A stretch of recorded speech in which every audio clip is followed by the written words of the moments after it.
تو اللہ کے رسول صلی اللہ علیہ وسلم نے ارشاد فرمایا، اللہ رب العزت فرماتے ہیں کہ جس بندے نے بد نظری کو چھوڑا، اور چھوڑنے کی وجہ کیا ہے؟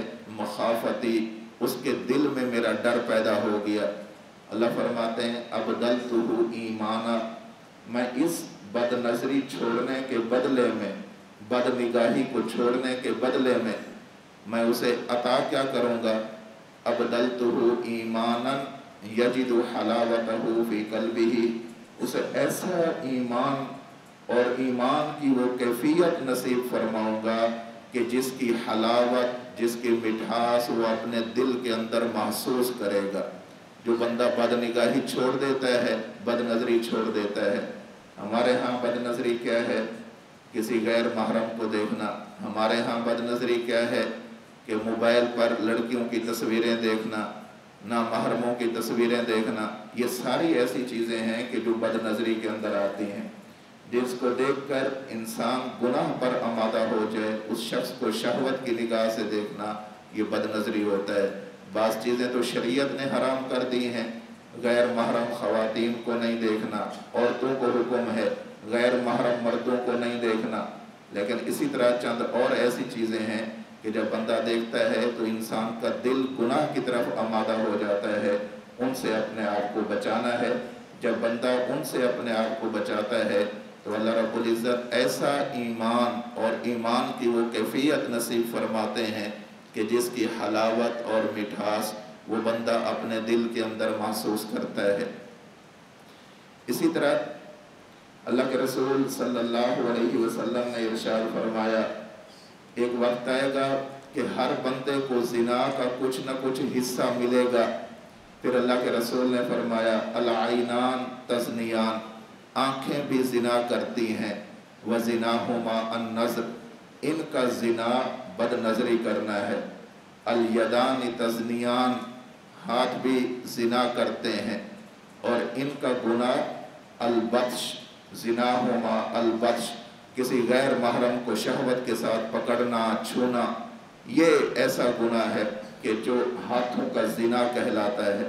اللہ کے رسول صلی اللہ علیہ وسلم نے ارشاد فرمایا الرجلان تزنیان، پاؤں بھی گناہ کرتے ہیں، زنا کرتے ہیں، وزناہما المشی، اور ان کا زنا یہ ہے کہ گناہوں کی مجلس کی طرف جاتے ہیں، والفم یزنی، انسان کا منہ بھی زنا کرتا ہے، وزناہما القبل، اور اس کا یہ زنا کسی غیر محرم کو شہوت کے ساتھ بوسے لینا ہے۔ اللہ ہم سب کی حفاظت فرمائے۔ اسی طرح انسان جب اپنی شرمگاہ کی حفاظت نہیں کرتا، ابتداءً بد نظری کرتا ہے اور انتہاءً زنا کرتا ہے، بدفعلی کرتا ہے۔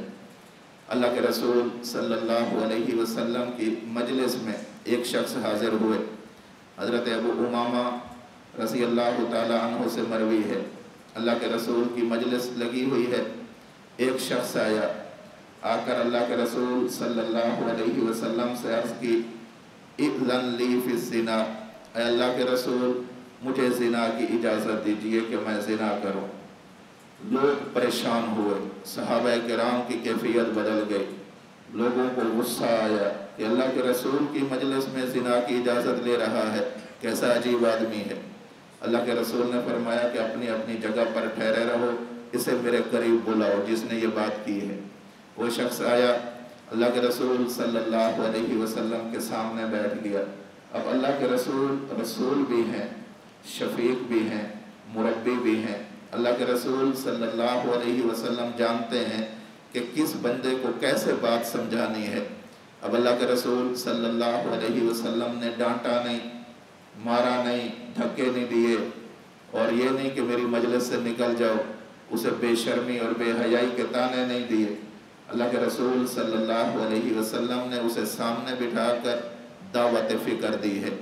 اللہ کے رسول نے فرمایا اتحبہ لأمک، اے میرے صحابی کیا آپ یہ بات پسند کرتے ہیں کہ جس خواہش کا اظہار آپ کسی اور کے لیے کر رہے ہیں، کسی اور عورت کے لیے کر رہے ہیں، کیا اسی چیز کا اپنی ماں کے لیے بھی خواہش کا اظہار کر سکتے ہو؟ وہ کہنے لگا کہ نہیں یا رسول اللہ، اپنی ماں کے ساتھ کون زنا کر سکتا ہے؟ اللہ کے رسول نے فرمایا کہ جب کسی خاتون کے ساتھ تم زنا کرو گے وہ بھی کسی کی ماں ہوگی۔ پھر اللہ کے رسول نے فرمایا اَتُحِبُّهُ لِأُخْتِكَ، کیا آپ اپنی بہن کے بارے میں یہ سوچ سکتے ہیں کہ میں اپنی بہن کے ساتھ زنا کروں؟ اس نے کہا اللہ کے رسول نے فرمایا کہ اسی طرح ہر عورت کسی کی بہن بھی ہوتی ہے، جب تو اپنی بہن کے لیے پسند نہیں کرتا تو دوسری کی بہن کے لیے کیوں پسند کرتا ہے؟ اللہ کے رسول نے فرمایا اَتُحِبُّهُ لِابْنَتِكَ، کیا اپنی بیٹی کے بارے میں بھی تیرا یہی خیال ہے، تو پسند کرتا ہے کہ اس کے ساتھ زنا کرے؟ اس شخص نے عرض کی کہ یا رسول اللہ، کون بندہ ایسا ہوگا کہ جو اپنی بیٹی کے بارے میں ایسا سوچے گا؟ اللہ کے رسول نے فرمایا کہ ہر بیٹی کسی کی بیٹی ہوتی ہے، کسی باپ کی بیٹی ہوتی ہے، جیسے تجھے یہ اچھا نہیں لگتا کہ میں اپنی بیٹی کے ساتھ زنا کروں، اسی طرح کوئی بندہ بھی نہیں چاہتا کہ ان کی بیٹی کے ساتھ زنا کیا جائے۔ پھر اللہ کے رسول صلی اللہ علیہ وسلم نے اپنا ہاتھ مبارک ان کے سینے پر مارا۔ جب سینے پر مارا تو اللہ کے رسول صلی اللہ علیہ وسلم نے 3 دعائیں دی ہیں۔ آپ نے فرمایا اللہم کفر ذنبہ، اے اللہ اس کے دل کے اندر یہ جو گناہ کا خیال آیا ہے، اللہ اس گناہ کے خیال کو ختم فرما، مٹا دے۔ طہر قلبہ، اس گناہ کے خیال کی وجہ سے جو تھوڑی دیر کے لیے اس کا دل گناہ کی وجہ سے، گناہ کی نحوست کی وجہ سے آلودہ ہو گیا تھا، اللہ اس کے دل کو پاک اور صاف فرما۔ وحسن فرجہ، اے اللہ اس کی شرمگاہ کی حفاظت فرما، اس کی حفاظت فرما کہ یہ ایسے گناہ کے اندر مبتلا نہ ہو۔ اس وقت یہ والا کام اللہ کے رسول صلی اللہ علیہ وسلم کے ہاتھ مبارک نے کیا، نگاہ نبوت نے کیا، صحبت نبوت نے کیا، دعائے نبوت نے کیا، زبان نبوت نے کیا۔ آج یہ چیزیں ہمارے پاس موجود نہیں ہیں۔ آج ہم گناہوں سے کیسے بچیں گے؟ اس کے لیے مشائخ کے ساتھ وابستہ ہونا پڑے گا، اللہ والوں کے ہاتھ میں ہاتھ دینا پڑے گا۔ اگر کوئی بندہ اپنی ذات کے بارے میں مخلص ہے اور وہ یہ سمجھتا ہے کہ میں گناہوں سے پاک زندگی گزارنا چاہتا ہوں، ایسی زندگی گزارنا چاہتا ہوں جس سے اللہ راضی ہوں، ایسی زندگی گزارنا چاہتا ہوں جس کی وجہ سے اللہ رب العزت مجھے جہنم سے بچا لے، ایسی زندگی گزارنا چاہتا ہوں جس کی وجہ سے اللہ رب العزت مجھے جنت عطا فرمائے، تو اسے آج کے دور میں، فتنوں کے دور میں، کسی اہل حق متبع سنت شیخ کے ساتھ اپنا رابطہ رکھنا پڑے گا۔ اس کے ہاتھ میں مردہ بدست زندہ ہونا پڑے گا، اس کے ہاتھ میں اپنا ہاتھ دینا پڑے گا، اس سے پوچھ کر گناہوں سے بچنے کے لیے کوشش کرنا پڑے گی۔ پھر شیخ جو بات کہہ دے، پیر جو بات کہہ دے، مرشد جو بات کہہ دے کہ بھئی یہ تم سے فلاں گناہ ہو رہا ہے، اس گناہ سے بچنے کا طریقہ یہ ہے، یہ والا کام کرو، وہی کام کرے، ایک وقت آئے گا کہ اللہ رب العزت اس شخص کی اس گناہ سے جان چھڑا دیں گے۔ اللہ ہم سب کو اس بات کی توفیق نصیب فرمائے۔ ہم خانقاہ میں بیٹھے ہیں، اپنے شیخ کی خانقاہ میں بیٹھے ہیں، اللہ ہمارے حالات کو بھی بدل دے، اور جو شخص بھی حضرت سے بیعت ہے یا کسی بھی اہل حق عالم سے بیعت ہے، سب سے بنیادی فریضہ یہ بنتا ہے کہ اپنے شیخ کی طرف سے جو ہدایات آتی ہیں ان پر انسان عمل کرے۔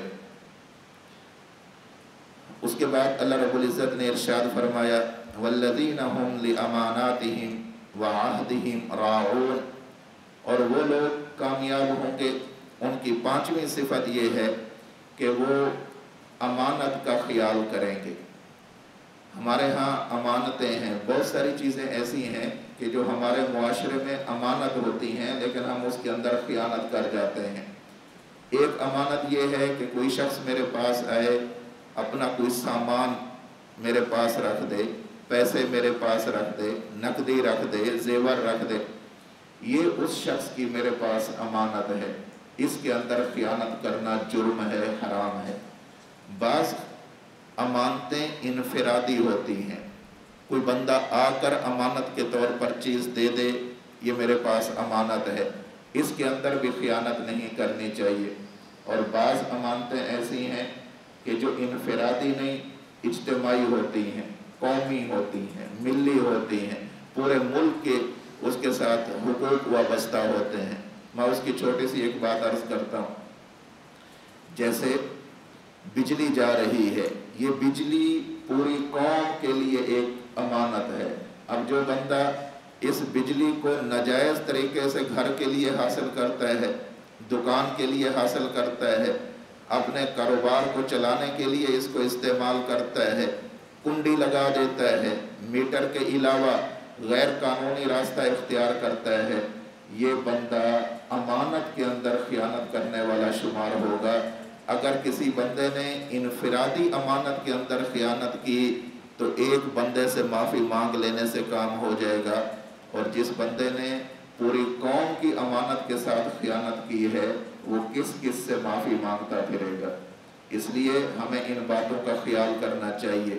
بجلی چوری کا مسئلہ ہو، گیس کی چوری کا مسئلہ ہو، یا کسی بھی ایسی چیز کے اندر جہاں پر بہت سارے لوگوں کے حقوق وابستہ ہو چکے ہوں، ان کے اندر خیانت کرنا یہ اجتماعی خیانت کا ارتکاب کرنا ہوتا ہے۔ اللہ ہم سب کی حفاظت فرمائے۔ چھٹی چیز اللہ رب العزت نے ذکر فرمائی، وَعَهْدِهِمْ رَاعُونَ، وہ معاہدوں کی پاسداری کرنے والے ہیں۔ معاہدہ ہوتا ہے دو بندوں کے درمیان طے شدہ کوئی معاملہ۔ میرا اور ان کا معاہدہ ہو گیا کہ ہم یہ کام کریں گے یا ہم یہ کام نہیں کریں گے، یا فلاں وقت تک کریں گے، فلاں وقت تک نہیں کریں گے۔ اب یہ ہمارا آپس کے اندر معاہدہ، وہ کہتا ہے آپ بھی اس بات کا میرے ساتھ معاہدہ کرو کہ آپ بھی یہ کام نہیں کریں گے، یہ کہتا ہے آپ بھی میرے ساتھ معاہدہ کرو کہ ہم یہ کام نہیں کریں گے۔ دو بندوں کا یا دو سے زائد بندوں کا آپس کے اندر کوئی اس طرح کا عہد و پیمان کرنا، اسے معاہدہ کہا جاتا ہے۔ باہمی معاملات اسے آپ کہہ لیں، تو اس کی حفاظت کرنی ہے۔ اللہ رب العزت ارشاد فرماتے ہیں، اوفوا بالعہد ان العہد کان مسئولا، ان کے بارے میں خیال کرنا، دن قیامت تم سے یہ پوچھا جائے گا کہ تم نے معاہدوں کی پاسداری کی ہے یا نہیں کی۔ والذین هم علی صلواتهم یحافظون، ساتویں صفت اللہ رب العزت نے ذکر فرمائی ہے کہ وہ اپنی نمازوں کی حفاظت کرنے والے ہیں۔ دیکھیں شروع بھی نماز سے کیا ہے، قد افلح المؤمنون الذین هم فی صلاتهم خاشعون، اور ختم بھی اللہ رب العزت نماز پر فرما رہے ہیں۔ نماز کی اہمیت کو بتلانے کے لیے، نماز اتنی اہم بات ہے، اتنی اہم عبادت ہے کہ اس کا تذکرہ بھی اسی سے ہے، آغاز بھی اسی سے ہے اور اختتام بھی اسی سے ہے۔ جس بندے کی نماز ٹھیک ہو گئی اس بندے کے باقی معاملات بھی ٹھیک ہو جائیں گے۔ کیوں؟ اللہ رب العزت ارشاد فرماتے ہیں، ان الصلاۃ تنہا عن الفحشاء والمنکر، کہ یہ نماز ایسی ہے جو انسان کو بے حیائی سے روک دیتی ہے، برائی سے روک دیتی ہے۔ جب انسان کی نماز صحیح ہو جائے، اور یہاں پر الفاظ ہیں والذین هم علی صلواتهم یحافظون، اپنے نمازوں کی حفاظت کرنے والے ہیں۔ کیا معنی؟ کہ اپنے نمازوں کے اندر وہ اس کے اوقات کا خیال کرنے والے ہیں، آداب کا خیال کرنے والے ہیں، شرائط کا خیال کرنے والے ہیں، سنن اور مستحبات کا خیال کرنے والے ہیں، افضل اوقات کا خیال کرنے والے ہیں۔ نماز کے لیے جگہ، نماز کے لیے وقت، نماز کے لیے لباس، نماز کے لیے نیت، نماز کے لیے وضو، نماز کے لیے ظاہری اور باطنی پاکیزگی، ان کا وہ بہت اچھی طرح خیال کرتے ہیں۔ اور یہاں لفظ اللہ رب العزت نے ذکر فرمایا یحافظون، نمازوں کی حفاظت کرتے ہیں۔ اگر کوئی پریشانی کا وقت ہو ضائع نہیں ہونے دیتے، نماز کی حفاظت کرتے ہیں، یعنی نماز ادا کرتے ہیں۔ اگر خوشی کا موقع ہو نماز چھوڑتے نہیں، نماز کی حفاظت کرنے والے ہیں، یعنی اپنے وقت پر ادا کرتے ہیں۔ یہ 7 ایسی باتیں ہیں، اللہ رب العزت فرماتے ہیں کہ جس بندے کے اندر یہ باتیں آ جائیں گی، جس مومن کے اندر یہ باتیں آ جائیں گی، اللہ فرماتے ہیں اولئک هم الوارثون، تو یہ وارث ہیں۔ اللہ کس چیز کے وارث ہیں؟ اللہ فرماتے ہیں یرثون الفردوس،